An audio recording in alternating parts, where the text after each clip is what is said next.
কখনো ভেবে দেখেছেন একটা $12 বুরিটো কিনতে গিয়ে পকেট থেকে $17 বেরিয়ে যেতে পারে কিভাবে? আজ আমরা ক্রেডিট কার্ডের এই গোলক ধাঁধাটাকেই ভাঙব, শুধু এই ছোট্ট একটা উদাহরণ দিয়ে। চলুন তাহলে শুরু করা যাক। তো গল্পটা শুরু করা যাক। ধরুন কেউ একজন একটা $12 বুরিটো কিনল। খুবই সাধারণ ব্যাপার, তাই না? আমাদের সবার সাথে তো এমনটা হয়।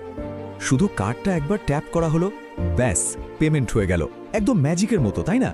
মনেই হয় না যে টাকা খরচ হচ্ছে। কেনার আনন্দটা থাকে, কিন্তু টাকা দেওয়ার কষ্টটা সেটা যেন উধাও হয়ে যায়। কিন্তু আসল চমকটা তো অপেক্ষা করে মাস শেষে। যখন বিলটা হাতে আসে তখন সেই ম্যাজিকের ঘোরটা এক মুহূর্তেই ভেঙে যায়। আর তখনই প্রশ্নটা মাথায় আসে যে বুরিটোটার দাম ছিল মাত্র $12, সেটার জন্য এখন $17 কেন দিতে হবে? চলুন আজকের এই আলোচনায় আমরা ঠিক এই রহস্যটাই সমাধান করার চেষ্টা করি। আমরা এই ব্যাপারটাকে নাম দিয়েছি $12 বুরিটো সমস্যা। দেখুন, ক্রেডিট কার্ড কিন্তু নিজে থেকে ভালো বা খারাপ কিছু নয়। এটা আসলে একটা সিস্টেম, একটা যন্ত্রের মতো।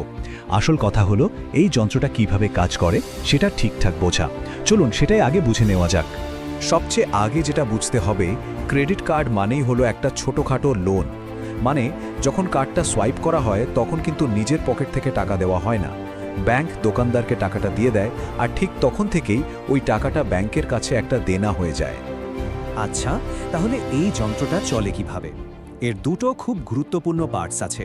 একটা হলো গ্রেস পিরিয়ড আর অন্যটা হলো এপিআর। চলুন এই দুটো জিনিস আসলে কি সেটা একটু ভেঙে বোঝা যাক। এই টাইমলাইনটা একটু খেয়াল করুন। গ্রেস পিরিয়ড জিনিসটা হলো সুদ ছাড়া লোন শোধ করার জন্য পাওয়া একটা বাড়তি সময়। ধরুন বুরিটোটা কিনা হলো 5ই জানুয়ারি, মাসের শেষে মানে 31শে জানুয়ারি স্টেটমেন্ট জেনারেট হলো, আর বিল দেওয়ার শেষ তারিখ পরের মাসের 25শে ফেব্রুয়ারি। এখন যদি 25 তারিখের মধ্যে পুরো $12 শোধ করে দেওয়া হয় তাহলে কিন্তু কোনো সুদ লাগবে না, জিরো ইন্টারেস্ট। কিন্তু আসল কথাটা হলো এই সুবিধাটা কিন্তু শুধু তখনই পাওয়া যাবে যখন পুরো বিলটা শোধ করা হবে।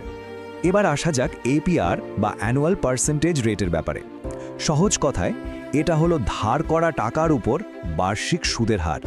কিন্তু বার্ষিক বা অ্যানুয়াল শব্দটার মধ্যেই একটা বড়সড় ফাঁকি লুকিয়ে আছে। আসল কথাটা হলো সুদ কিন্তু বছরে একবার হিসেব করা হয় না, সুদ গোনা হয় প্রতিদিনের বকেয়া টাকার উপর। আর ঠিক এই কারণে ব্যালেন্স বাড়তে শুরু করলে সেটা খুব তাড়াতাড়ি বাড়ে, কারণ এখানে চক্রবৃদ্ধি সুদের খেলাটা শুরু হয়ে যায়। আর তখন ছোট্ট একটা দেনাও পাহাড়ের মতো বড় হয়ে যেতে পারে। আর এখন আমরা কথা বলবো এই সিস্টেমের সম্ভবত সবচেয়ে বিপজ্জনক অংশটা নিয়ে। সেটা হলো মিনিমাম পেমেন্টের ফাঁদ। ঠিক এই ফাঁদে পড়েই ছোট ছোট দেনাগুলো একসময় বিরাট বড় সমস্যায় পরিণত হয়। ভেবে দেখুন ব্যাপারটা কিভাবে হয়। শুরু হয়েছিল হয়তো $12 একটা বুরিটো দিয়ে, তার সাথে যোগ হলো $80 এক জোড়া জুতো, $40 উবার রাইড, অ্যামাজনে $120 কেনাকাটা, আর হয়তো নিজেকে দেওয়া $60 একটা ছোট্ট ট্রিট। ব্যাস, দেখতে দেখতেই ছোট ছোট খরচ মিলে মোট বিলটা দাঁড়িয়ে গেল $312। এখন এই টাকাটা একবারে দিয়ে দেওয়াটা অনেকের জন্যই বেশ কঠিন। এই চার্টটা দেখলেই ব্যাপারটা একদম পরিষ্কার হয়ে যাবে। ধরুন মিনিমাম পেমেন্ট হলো $25। অবাক করা ব্যাপার হলো এর মধ্যে $19 চলে যাচ্ছে সুদ দিতে, আর আসল দেনা মানে প্রিন্সিপাল সেটা কমছে মাত্র $6। তার মানে কি দাঁড়ালো? টাকা দেওয়া হচ্ছে ঠিকই, কিন্তু মূল দেনাটা প্রায় যেখানে ছিল সেখানেই থেকে যাচ্ছে। এই ব্যাপারটা নিয়ে একটা দারুণ তুলনা আছে। এটা অনেকটা ওজন বেড়ে যাওয়ার মতো। প্রথমে টেরই পাওয়া যায় না, যতক্ষণ না একদিন দেখা যায় যে পুরনো জিন্সটার গায়ে ফিট হচ্ছে না। ক্রেডিট কার্ডের দেনাও ঠিক এভাবেই অলক্ষ্যে বাড়তে থাকে। তাহলে প্রশ্ন হলো এই পুরো সিস্টেমে আসলে লাভটা কার হচ্ছে? চলুন দেখি ব্যাংকগুলো মূলত কোন দুটো উপায়ে টাকা আয় করে। ব্যাংকের আয়ের প্রধান দুটো রাস্তা আছে। প্রথমটা তো খুবই সোজা, সুদ। যারা প্রতি মাসে পুরো বিল না দিয়ে কিছুটা বকেয়া রাখেন তাদের থেকে পাওয়া সুদটাই হলো লাভের সবচেয়ে বড় ইঞ্জিন। আর দ্বিতীয়টা হলো ইন্টারচেঞ্জ ফি। এটা বেশ মজার। প্রতিবার কার্ড ব্যবহার করার জন্য দোকানদার বা রেস্টুরেন্ট ব্যাংককে একটা ছোট্ট কমিশন দেয়। তার মানে কেউ যদি সময় মতো পুরো বিল শোধও করে দেয় তাহলেও কিন্তু ব্যাংক তার কেনাকাটা থেকে লাভ করছে। শুধু তাই নয়, এছাড়াও আরও অনেক উপায় আছে।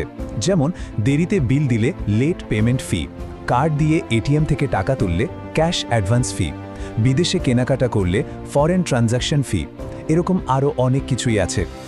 এত কিছু শোনার পর মনে হতেই পারে তাহলে কি ক্রেডিট কার্ড জিনিসটা ব্যবহার করাই উচিত না? না, ব্যাপারটা একদমই তেমন নয়। এটা একটা শক্তিশালী টুল। আসল কথা হলো এই যন্ত্রটাকে কিভাবে বুদ্ধির সাথে নিজের সুবিধার জন্য ব্যবহার করা যায়। চলুন এবার সেই নিয়মগুলোই দেখে নিই। ক্রেডিট কার্ড নিয়ে আমাদের মধ্যে একটা খুব বড় ভুল ধারণা আছে। অনেকেই মনে করে কিছুটা ব্যালেন্স বকেয়া রাখলে নাকি ক্রেডিট স্কোর ভালো হয়। এটা একদমই সত্যি নয়।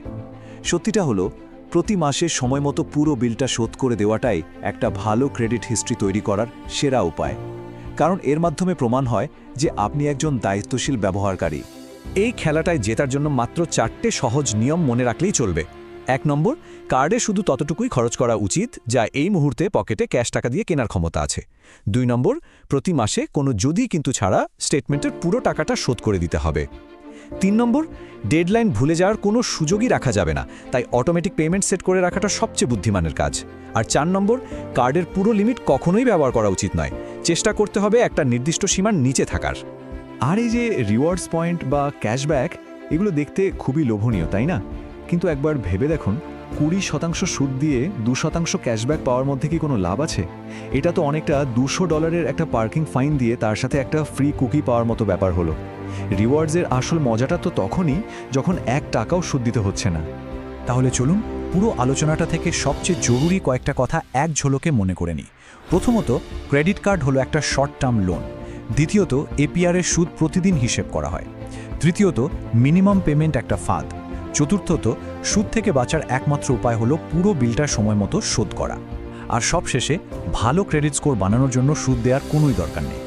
কাজেই পরের বার ক্রেডিট কার্ডটা পকেট থেকে বের করার আগে 1 সেকেন্ডের জন্য নিজেকে শুধু একটা প্রশ্ন করতে হবে, আমি যে এই বুরিটোটা কিনছি এটা কি আসলে একটা 20% সুদের মিল প্ল্যানের অংশ হয়ে যাচ্ছে? এই একটা প্রশ্নই হয়তো অনেক ভুল সিদ্ধান্ত নেওয়া থেকে বাঁচিয়ে দেবে।